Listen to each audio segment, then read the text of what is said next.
O livro sobre o homem que desafiou as leis divinas. Fica comigo que hoje nós vamos falar sobre Frankenstein de Mary Shelley, um dos grandes clássicos da literatura, e não é clássico à toa.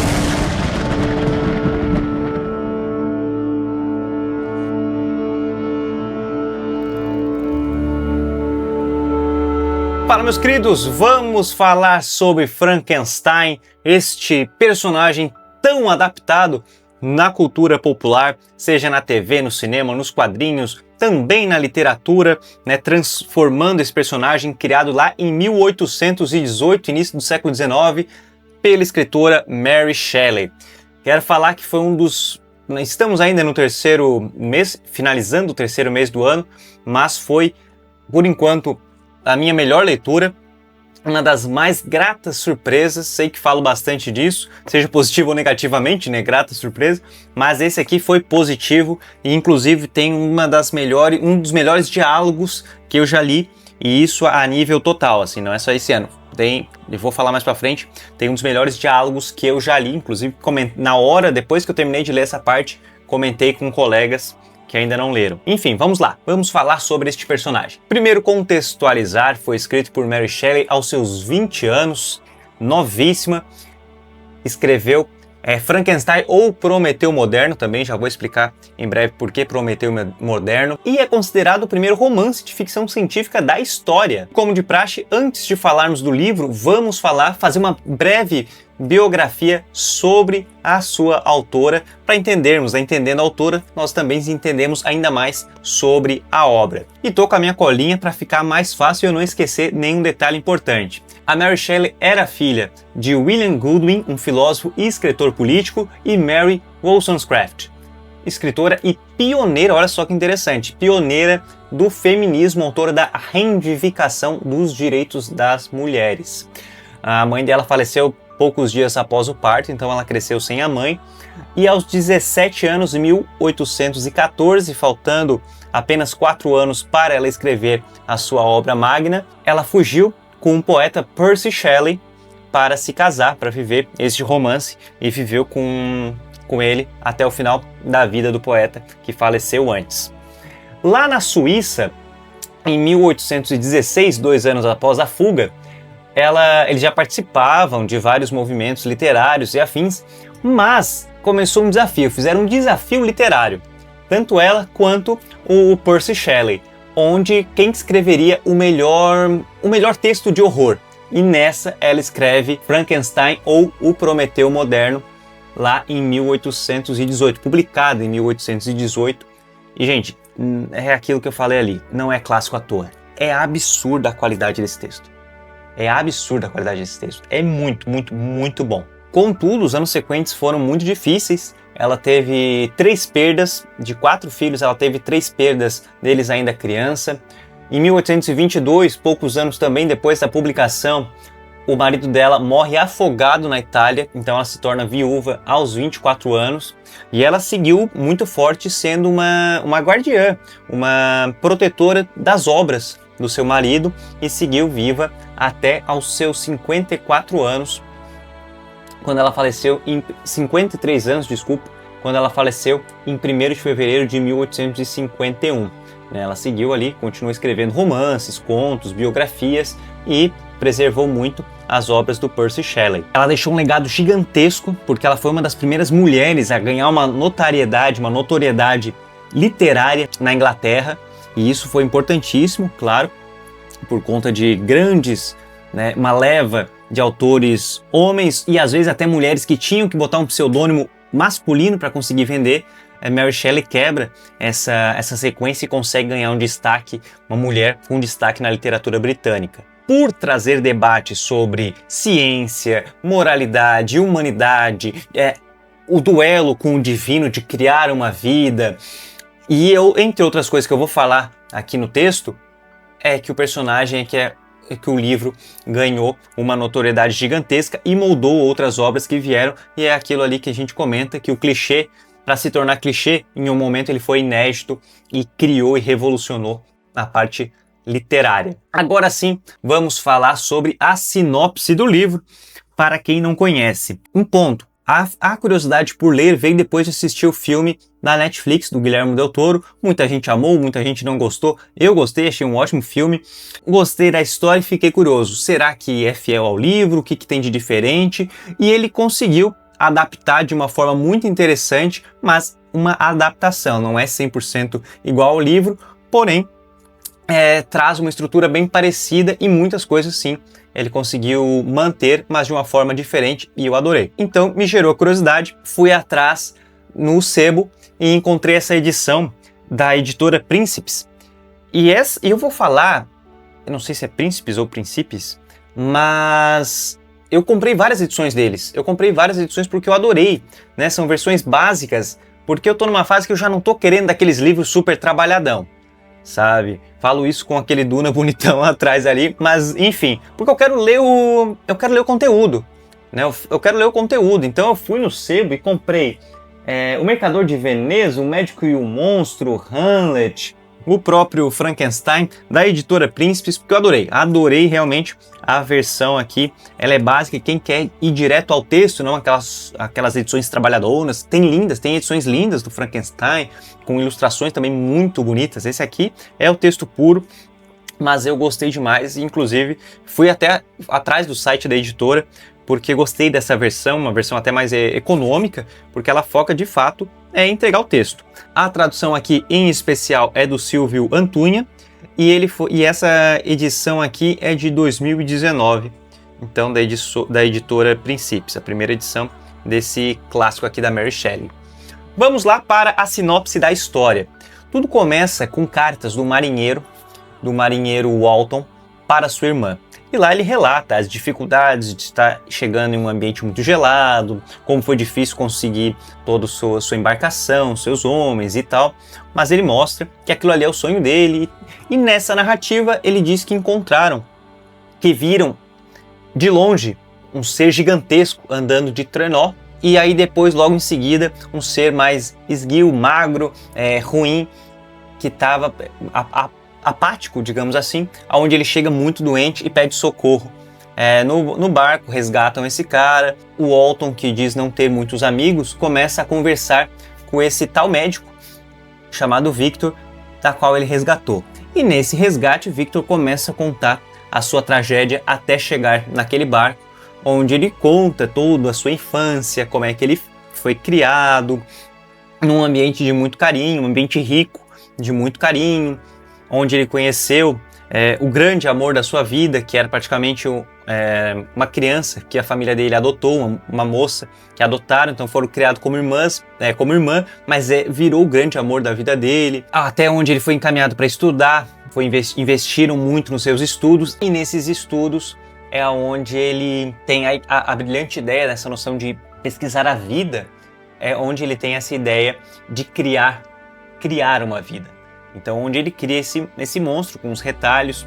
E eu achei interessante porque a forma que ele narra é muito básica. Ele narra muitas coisas bem detalhadas, mas a forma como ele criou o monstro é muito básico. Não é tão detalhado como os filmes, séries e entre outros mídias mostram. E tem um porquê. Não é tipo, a autora aqui que teve preguiça, detalhava tantas coisas, aqui teve preguiça. Tem um porquê. Ele não detalha tanto, ele mostra o princípio do que ele quis fazer, o final do projeto ali, mas ele não detalha tanto. E o susto que ele teve quando esse ser ganhou vida. Não vou querer chamar tanto de monstro aqui porque é complicado. Esse ser ganhou vida aonde ele teve uma repulsa gigantesca por aquilo lá. O ser fugiu, ele estava muito atordoado com aquilo. É um ambiente com muitas doenças, era uma época com muitas doenças, e o livro ali se passa em 1700 e 3 pontinhos, naquela fase, ali no século XVIII. Ele mostra o impacto que teve aquilo ali de ter dado certo, ao mesmo tempo que ele fica feliz, deu certo a pesquisa, o que ele fez, o que ele criou.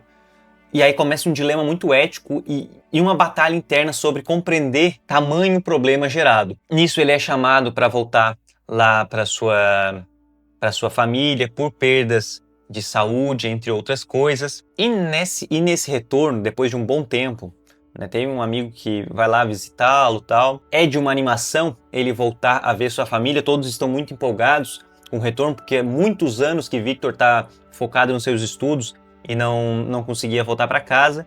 Contudo, quando ele volta, tem uma tragédia que o seu irmão mais novo faleceu. E isso é muito pesado. E nessa tragédia, ele vê um vulto alto e ele pensa, e ele tem certeza, foi o monstro que matou. Depois de alguns anos, sem ver aquela criatura, ele tem a certeza que foi o monstro que matou.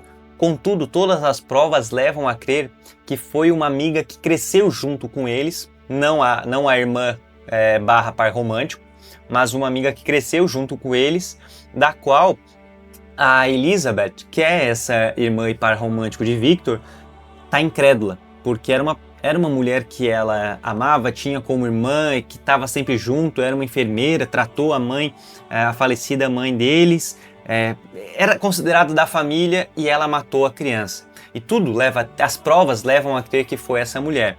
E ela jura ser inocente. Né? Tem uma hora que, depois de todas as provas mostrarem, ela até meio que confessa para acabar aquele sofrimento logo. E aí ele fala, e aí tem os momentos onde ele diz que aquilo ali é uma morte dupla, porque ele perdeu o irmão, tá perdendo essa amiga, mas ele sabe quem foi. E aí começam essas sequências de crimes que ele sabe que é um monstro, mas ele não pode contar para as autoridades, porque contando para as autoridades vão descobrir que foi ele quem criou aquilo ali. E ele quer acabar com aquele monstro para acabar com o sofrimento. Até o grande encontro. Então aqui, né, anotei várias coisas, tá, gente? Aqui o marinheiro, o Victor, né, explicando. Ele não explica, e tem um momento maravilhoso, por isso que eu falei que propositalmente não é tão detalhado como ele criou o monstro. Porque é uma indagação do marinheiro. O marinheiro fala, como é que você fez isso? E ele, você é louco? Acha que eu vou te contar? Eu não quero que isso nunca mais aconteça. Eu não quero que outro ser seja criado assim. Então, depois, o diálogo profundo entre criatura e monstro. É aqui que eu vou chegar. Depois de tudo isso, ele consegue encontrar a sua criatura. Criador e criatura se encontram. Tá aí um dos melhores diálogos que eu já li em toda a vida.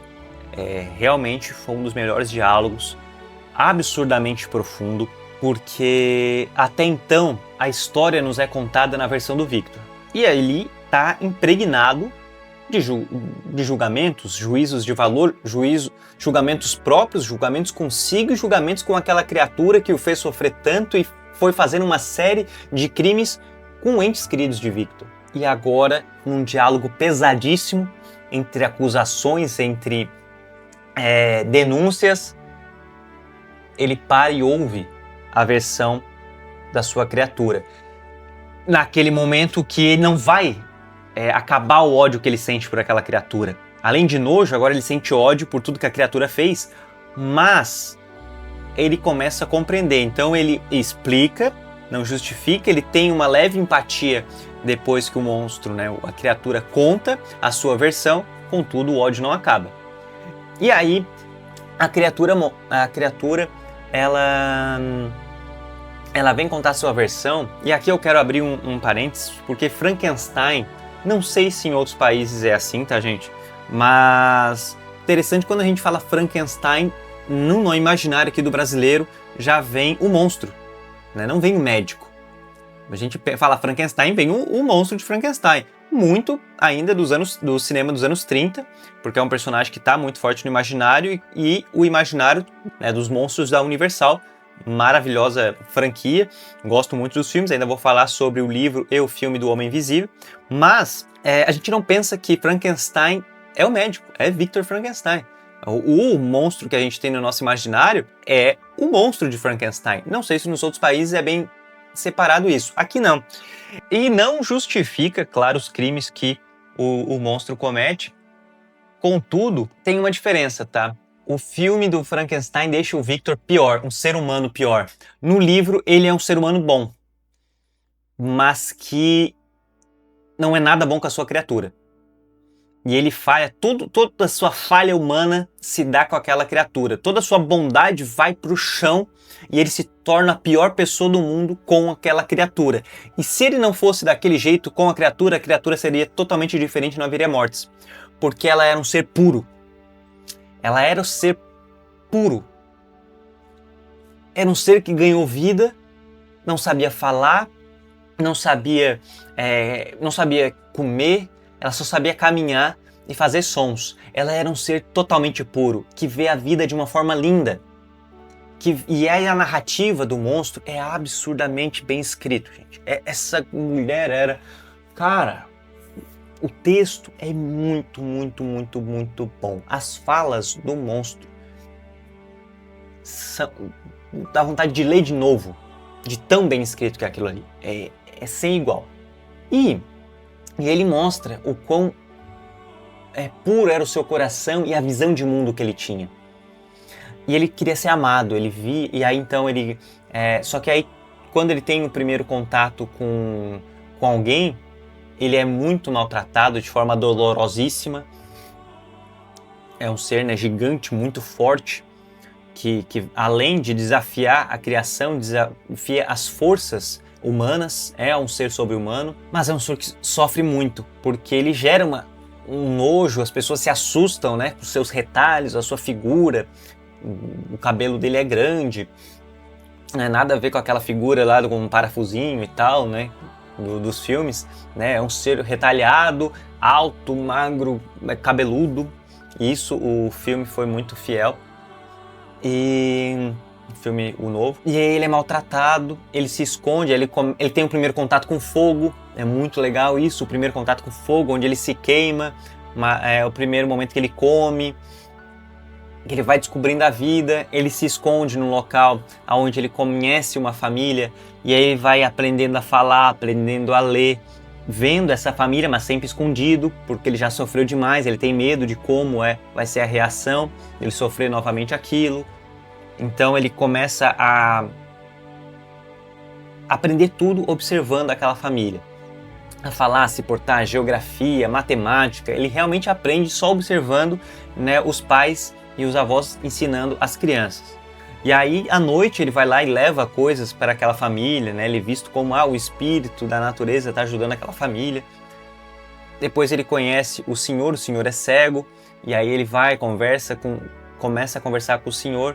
Contudo, no momento que a família chega, a reação é como de todos, aonde ele é extremamente maltratado e sofre muito. E aí, naquele momento, quando ele teve eu estou resumindo, né? Ele teve várias experiências negativas, onde o seu próprio criador o recusou, onde as outras pessoas o recusaram, e aí vem aquele questionamento, né, de um ser puro que só sofre. Por que comigo? Por que eu sou assim? Por que eu fui criado assim? Se ninguém me ama, por que eu fui criado? E será que alguém vai gostar de mim? Ou precisa ser criado um ser igual a mim, para eu ter com quem conviver? E aí é o momento onde ele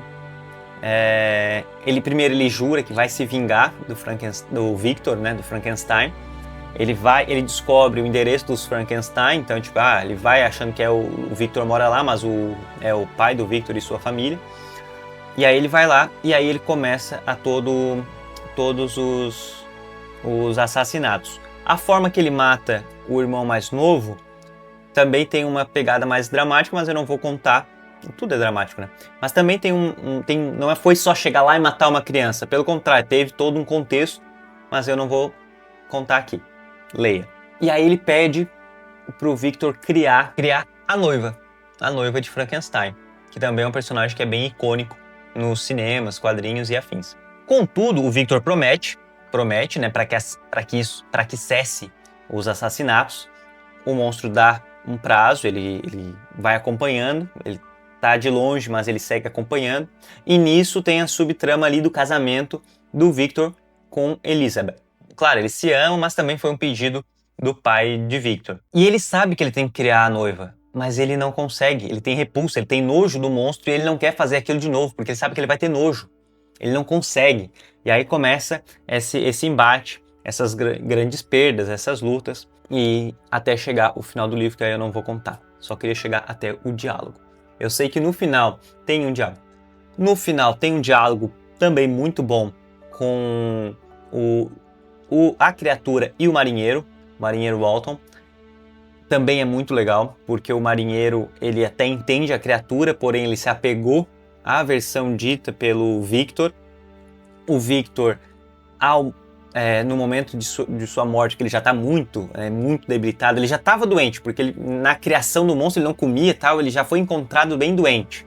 Aí ele vai dar uma leve melhorada, mas aí depois ele praticamente vive o livro todo bem doente. E aí no final ele reconhece que toda a culpa é dele.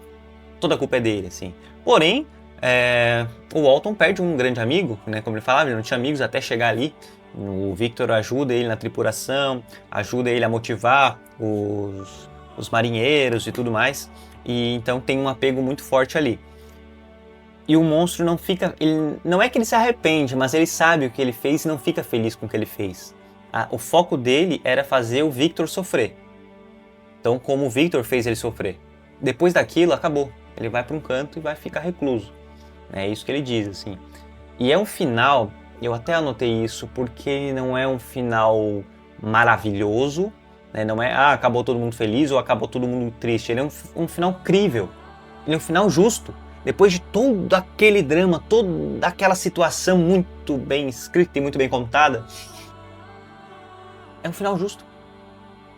Acabou. Sabe, um final crível. E aí volta para as últimas cartas do marinheiro Walton. Leia. Bom demais. Quem já leu, comenta aí. Quem não leu, leia e depois me fale o que achou. Mas vamos para os momentos finais aqui do vídeo, que já tá longo, tô empolgado. E para nós encerrarmos, então, o livro, eu creio que ele fez muito sucesso, ele impactou quando foi lançado e até hoje, justamente pelos dilemas que ele traz. Né, a ciência versus ética, até onde o ser humano pode ir, né, por isso que é o Prometeu moderno. Ela considera, né, ela chama o Victor de um Prometeu moderno, o Prometeu que roubou a chama dos deuses para entregar a sabedoria para os seres humanos. Ele, nesse momento, o Victor desafia Deus e consegue criar uma vida. Então a ética, a solidão, todo o trabalho, né, toda a construção, a vivência ali do monstro, onde você compreende e tem uma empatia, mas também a forma do texto, a narrativa do texto, como é apresentado, né, um locutor que tem uma carga de julgamento, omite algumas coisas propositalmente. É um texto bem trabalhado, é um texto refinado que dá gosto, ao contrário de outros livros que eu vou falar em outros vídeos aí que me desapontou de um texto pobre. Não, Frankenstein tem um texto bonito, tem um texto rico. E ele traz, né, ele foi importante para trazer essa ideia do horror clássico, importantíssimo não só na literatura britânica, como na literatura mundial. Não é só um livro de terror, fala sobre ciência, muito de humanidade. A ciência ela é só o pano de fundo, né? É um livro sobre humanidade, de fato, e sobre a responsabilidade sobre seus atos e suas criações. Então, olha, eu indico demais. Se você gosta do personagem, vai se encantar com o livro. Gostou do filme, vai se encantar ainda mais com o livro. Claro, todas as suas adaptações têm as suas contribuições. Os filmes dos anos 30 foi importante para popularizar o personagem dos monstros da Universal. Acho maravilhoso, rende, né, falar sobre. Então, foram importantes para popularizar monstros, né, como o Drácula, o Homem Invisível do H.G. Wells, o Drácula do Bram Stoker, o próprio Frankenstein, à sua época, e começar essas produções cinematográficas. Mas, falando de literatura, tá aí um clássico importantíssimo, marcante, e que foi uma das minhas melhores leituras, num geral, e com certeza, por enquanto, a melhor desse ano. Fechou? Novamente, você já leu? Comenta o que achou. Não leu ainda? Ficou curioso por conta do vídeo ou ficou curioso depois do filme? Deixa aí seu comentário. Um forte abraço, um beijo e até mais!